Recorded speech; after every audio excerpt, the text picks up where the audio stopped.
C'est quand même un paradoxe assez incroyable, non? Notre planète est littéralement couverte d'eau, et pourtant, on est au bord d'une crise mondiale de l'eau douce. Alors comment c'est possible?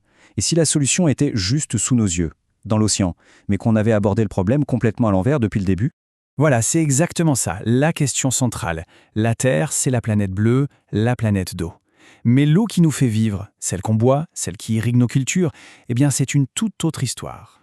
En fait, les chiffres sont d'une simplicité assez brutale. 97% de toute l'eau sur la planète, c'est de l'eau salée. Il ne reste donc que 3% d'eau douce pour absolument toute la vie sur Terre. C'est une toute petite fraction. Et attention, ça se complique encore, parce que sur ces 3% de douce, la grande majorité est en fait inaccessible. Près de 70% sont gelés, coincés dans les calottes glaciaires.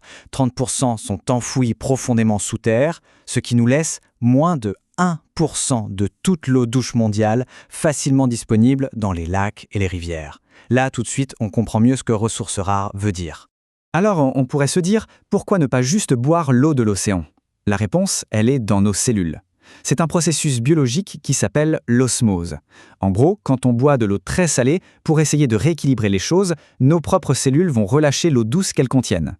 C'est comme si l'eau salée venait littéralement pomper l'eau de notre corps. Résultat, on se déshydrate encore plus vite.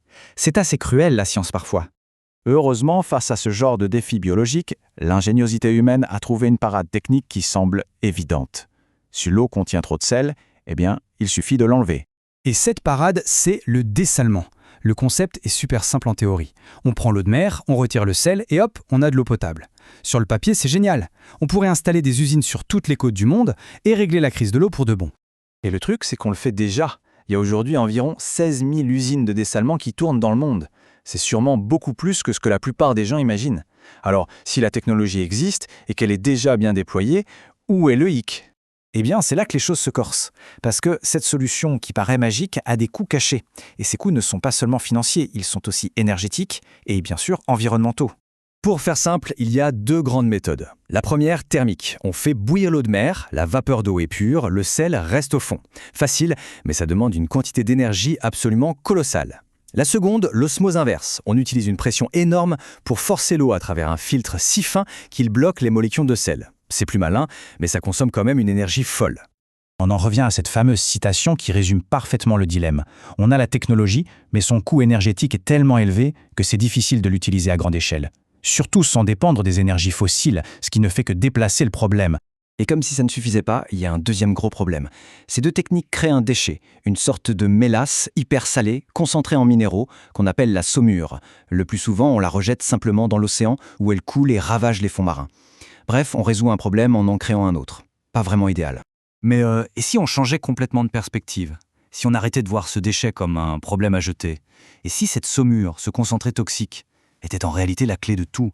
Une véritable mine d'or salée ? Une nouvelle génération d'usines, comme celle qu'on voit dans le projet NEOM, change complètement la donne. Imaginez le tableau. Des champs de miroirs qui suivent le soleil et qui concentrent toute cette énergie sur un grand dôme de verre. À l'intérieur, l'eau de mer chauffe et s'évapore, laissant le sel au fond. C'est le même principe que la méthode thermique, sauf que l'énergie ici, elle est propre, illimitée et gratuite. D'un coup, le problème de l'énergie est réglé. Et c'est là que l'idée devient carrément géniale. Parce que même avec le soleil, il reste ce fameux déchet, la saumure. Mais la vraie question c'est, est-ce que c'est vraiment un déchet ? Si au lieu de le voir comme un problème à jeter, on le voyait comme une ressource à exploiter. Parce que le point clé, il est là. Cette saumure, ce n'est pas juste de l'eau et du sel. C'est un concentré de tous les minéraux et les éléments qui se trouvent dans l'océan. Et beaucoup d'entre eux valent une petite fortune. Regardez un peu ce qu'on y trouve. Du lithium, du nickel, du cobalt, les 3 ingrédients de base pour les batteries nouvelle génération. On y trouve même du thorium et de l'uranium pour le nucléaire. Tout à coup, ce déchet toxique dont personne ne voulait devient une source hyper stratégique de matières premières. Alors, pour qu'on se rende bien compte de ce que ça représente, chaque jour, les usines de dessalement du monde entier pourraient potentiellement extraire jusqu'à 10 millions de kilos de lithium de leur saumure. 10 millions de kilos, c'est assez de lithium pour construire les batteries de 142 000 voitures électriques. Chaque jour. Oui, chaque jour. Le tout sans creuser une seule mine. L'échelle est tout simplement gigantesque. Là, on ne parle plus seulement de faire de l'eau potable. C'est un changement complet de paradigme qui redéfinit toute l'équation économique et environnementale. Ça nous force à repenser complètement l'avenir de nos ressources. On se retrouve avec un modèle économique qui est juste parfait, une sorte de boucle vertueuse. On produit de l'eau propre, avec une énergie propre, on arrête de polluer les océans, on récupère des matériaux essentiels sans détruire la planète avec des mines, et un service qui coûtait une fortune devient soudainement rentable. Cette citation, elle résume absolument tout. L'obstacle numéro 1 au dessalement, ça a toujours été le coût. Mais si le processus lui-même se met à générer de l'argent grâce à la vente des minéraux, alors le coût n'est plus un problème, ça devient un investissement. Au final, la vraie question, c'est donc ça. Est-ce qu'on a passé tout ce temps à voir l'océan comme une source d'eau qui génère un déchet toxique, ou est-ce qu'on est passé à côté d'une mine d'or liquide qui, en plus, pourrait nous donner toute l'eau douce dont on rêve? La réponse pourrait bien redéfinir notre futur.